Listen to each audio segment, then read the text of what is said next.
અભિનેતા અક્ષય કુમાર વડોદરાના મહેમાન બન્યા છે। સમાચાર વડોદરાથી, જ્યાં અભિનેતા અક્ષય કુમાર વડોદરાના મહેમાન બન્યા છે। એક ખાનગી કંપનીની મુલાકાતે આવ્યા હતા અક્ષય કુમાર। અક્ષય કુમારે કંપનીમાં પાન ગુટકા મામલે ટકોર પણ કરી।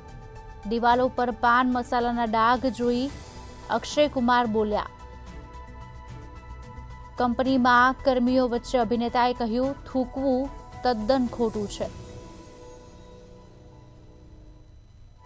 અભિનેતા અક્ષય કુમાર વડોદરાના મહેમાન બન્યા, જેમાં એક ખાનગી કંપનીની મુલાકાતે આવ્યા હતા।